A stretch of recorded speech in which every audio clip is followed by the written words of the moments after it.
El 6 de noviembre de 1985, un comando del movimiento guerrillero M-19 se toma por asalto la sede del Palacio de Justicia. Detrás de este cruento episodio está Pablo Escobar, con el fin de presionar la caída del tratado de extradición. Desde la cárcel ordenaremos tu ejecución y fumigaremos con sangre y con plomo a tus más preciados miembros de familia. Si el tratado de extradición no cae, derrumbaremos la estructura jurídica de la nación. Ejecutaremos magistrados y miembros de sus familias. Si actúas con inteligencia, con silencio, no pasará nada. No estamos jugando, actuamos de sorpresa.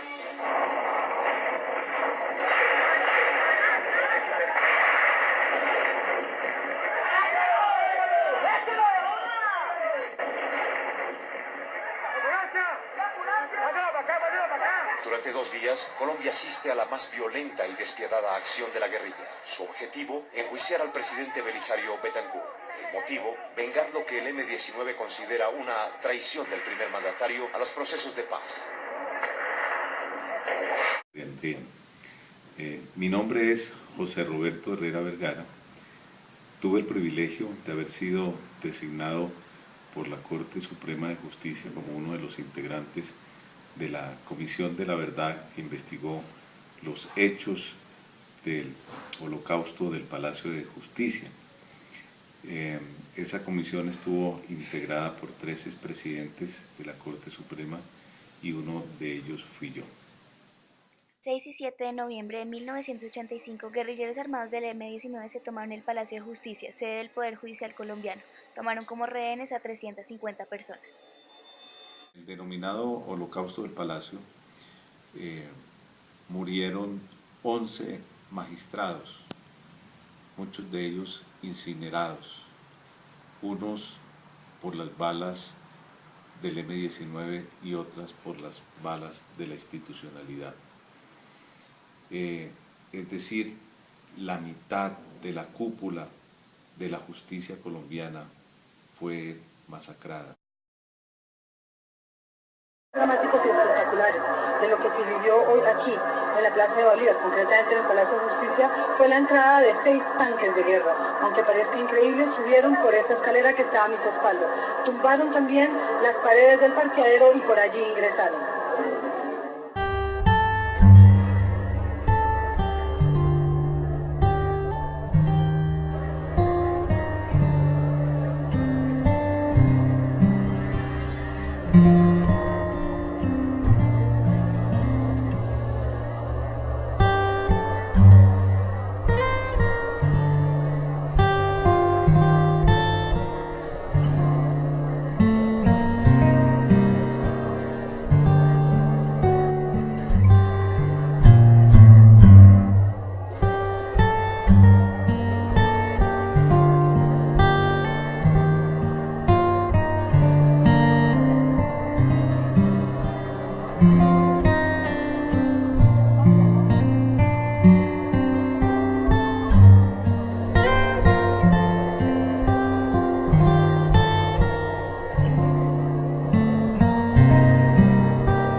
Yo soy Gerardo Arenas Monsalve, actualmente soy magistrado del Consejo de Estado y profesor de Derecho de 2 universidades. Daré finalmente la orden de cese del fuego. Inmediatamente.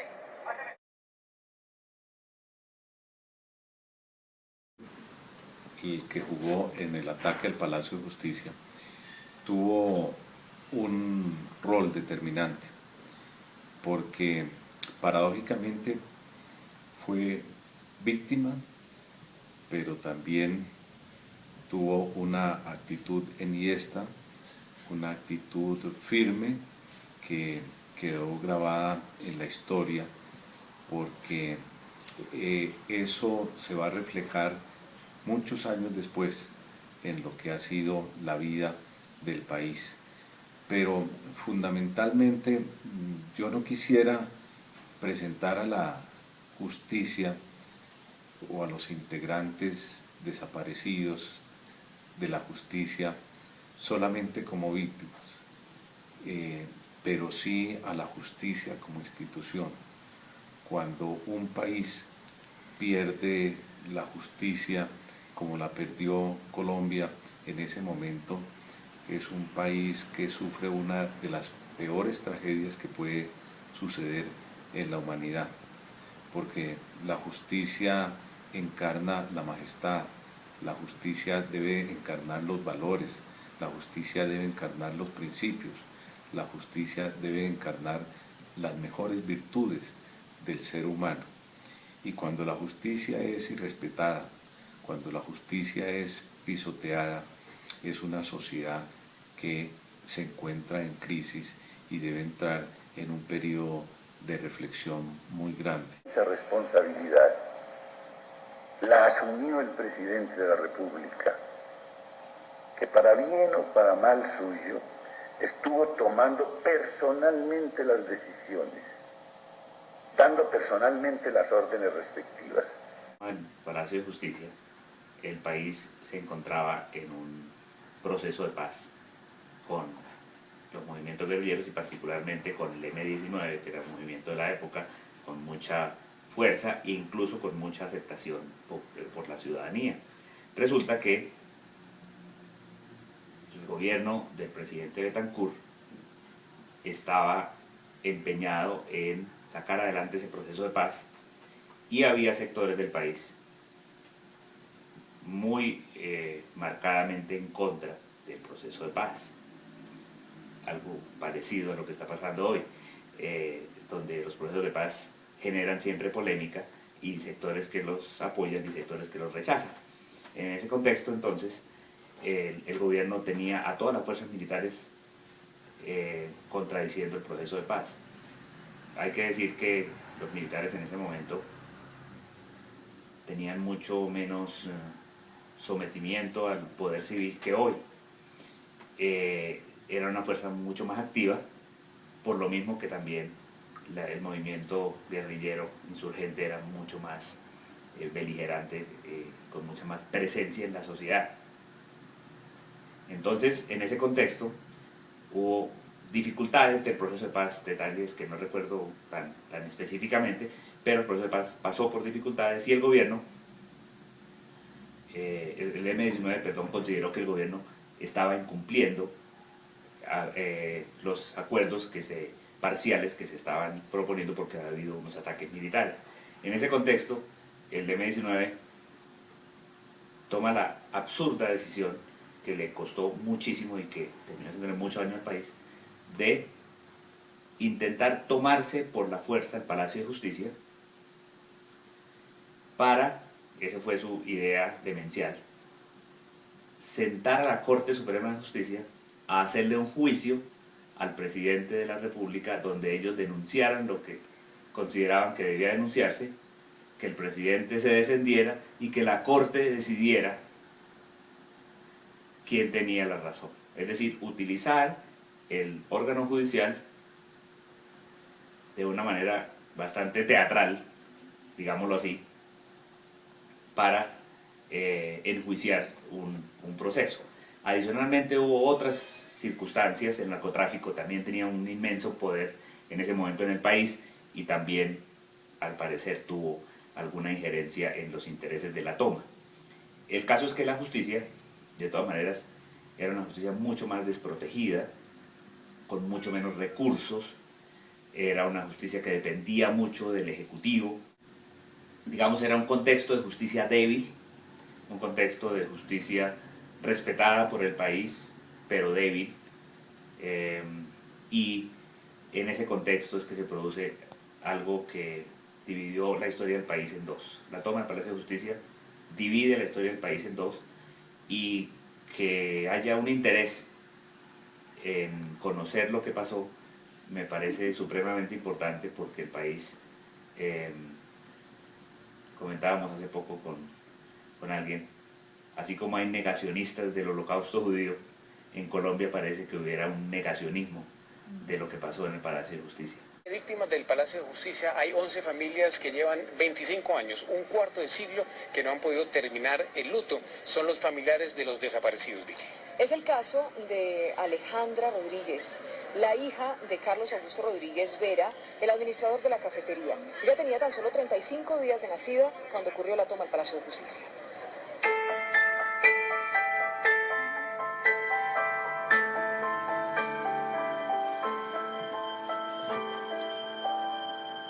Llevan 25 años conviviendo con los mismos fantasmas del Palacio de Justicia y las mismas 3 preguntas que los rondan todos los días. ¿Por qué los desaparecieron? ¿Quién materialmente los desapareció? ¿Y en dónde están sus restos? 8 de los 11 desaparecidos trabajaban en la cafetería del Palacio. Algunos de ellos salieron con vida, pero 2 décadas y media después aún no aparecen. Este hombre es Carlos Augusto Rodríguez Vera y ella es su hija Alejandra. Tengo la desaparición de mi padre, digamos que es algo que llevo en mi vida.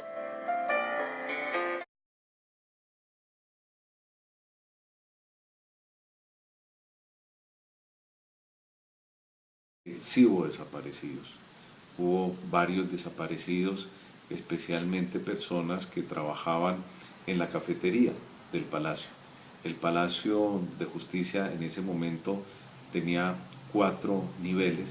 En un primer nivel estaba, entre otras dependencias, la cafetería, la biblioteca. En un segundo nivel estaban ya el Consejo de Estado, el tercer nivel parte de la Corte Suprema de Justicia, y en el cuarto nivel estaban los magistrados de la Sala Penal y de la Sala Constitucional y parte de la Sala Laboral de la Corte Suprema de Justicia.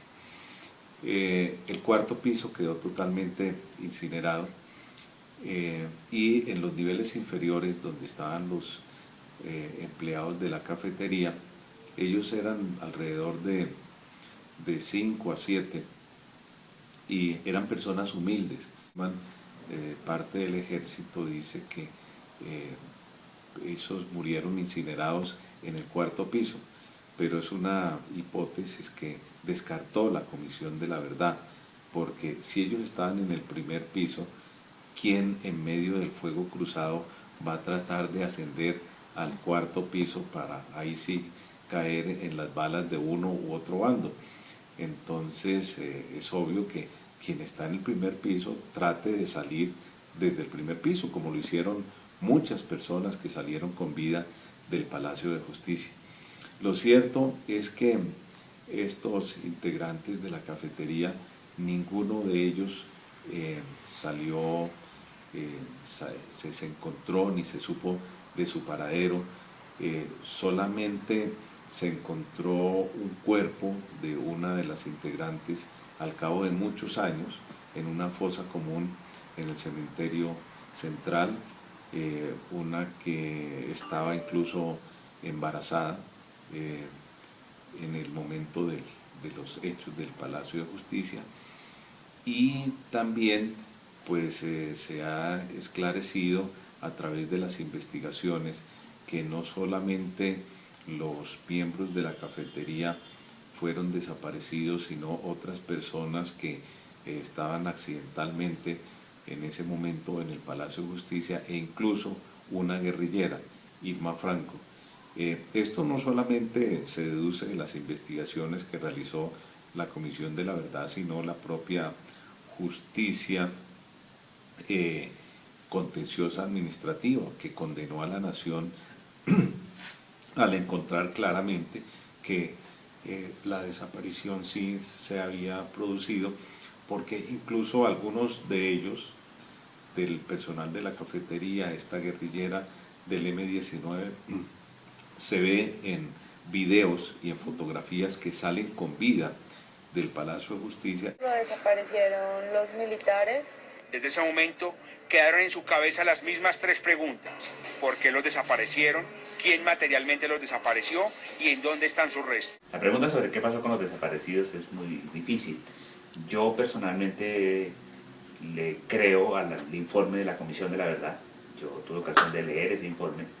Yo además tengo recuerdo, era un joven abogado que ya estaba en la actividad profesional cuando ocurrieron los hechos, y sé con certeza que salió gente viva que después apareció muerta. Y sé también, porque trabajaba en una empresa editorial, donde un compañero nuestro estaba en el Palacio de Justicia recogiendo información jurídica y él estuvieron a punto de llevárselo los militares entre el grupo de los especiales, que fueron la gente que después resultó desaparecida.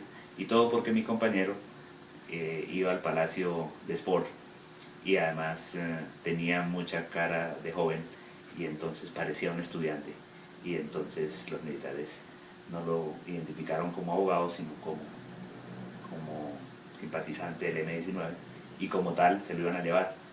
Afortunadamente las empleadas de las secretarías de la corte que lo conocían empezaron a gritar histéricamente que quién era él, y los militares, para evitar un escándalo, lo soltaron.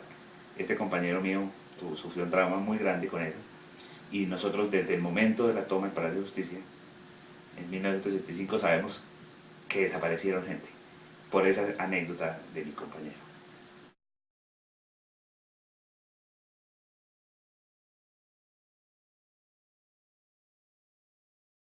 La justicia desde entonces, independientemente de sus víctimas, no fue la misma. Los magistrados que en ese momento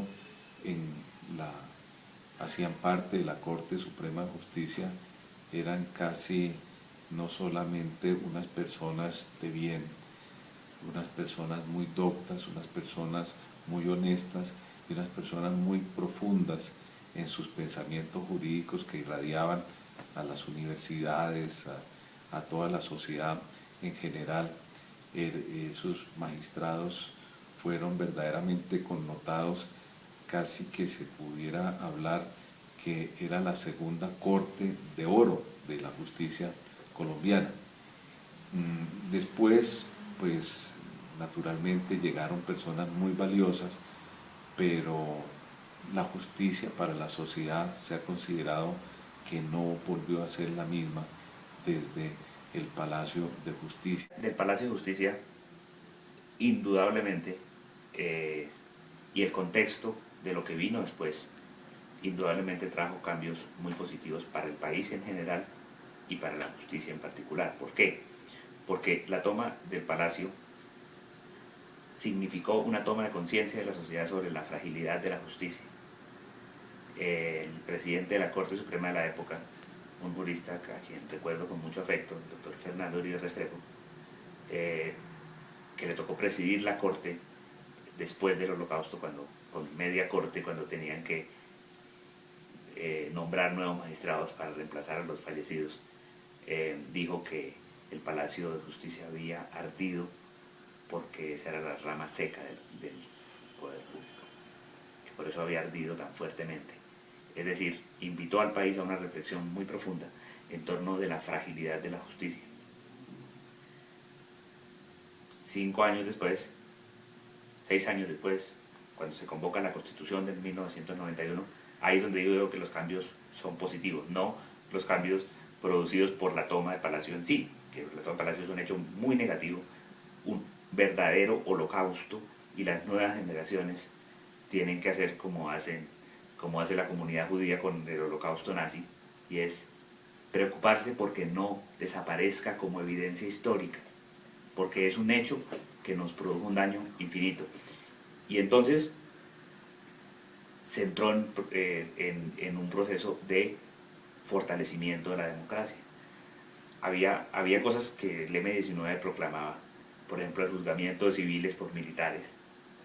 Todo eso hizo que cuando se convoca la constituyente para hacer una nueva constitución, hubo una verdadera reflexión muy grande del país, propuestas de todos los sectores, un interés legítimo de todas las fuerzas políticas y sociales del país por construir una constitución más abierta, más democrática, y entonces por eso llegamos a la Constitución del 91. La Constitución del 91 le trajo al país unos cambios muy positivos. Por supuesto seguimos teniendo muchísimos problemas, pero Hoy el país es más abierto, más democrático, el ciudadano tiene acceso a instrumentos como la tutela, hoy hay más respeto se crearon figuras como la fiscalía para perseguir mejor los delitos. Antes era dramático cómo los jueces penales tenían que manejar los procesos.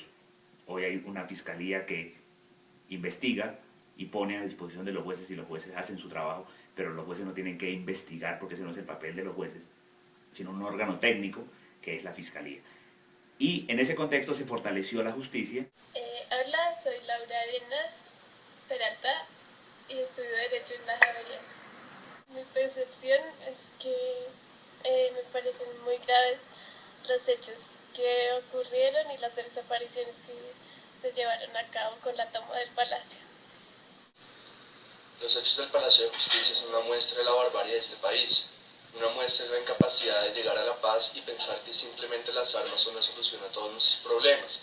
Los hechos del Palacio de Justicia no es el enfrentamiento entre un grupo subversivo y el ejército, es el enfrentamiento del pueblo colombiano contra de sí mismo. El caso del Palacio de Justicia no debe verse como un hecho aislado, sino como unos hechos de guerra, pero son unos hechos de guerra que muestran la naturaleza de Colombia.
Realmente tienen una misión muy grande en este papel para lograr que esa violencia nunca más vuelva a causar los estragos que no solamente son los del Palacio de Justicia, sino que siguen incendiando a la sociedad colombiana actualmente, como se produjo en ese holocausto de esos años de difícil recordación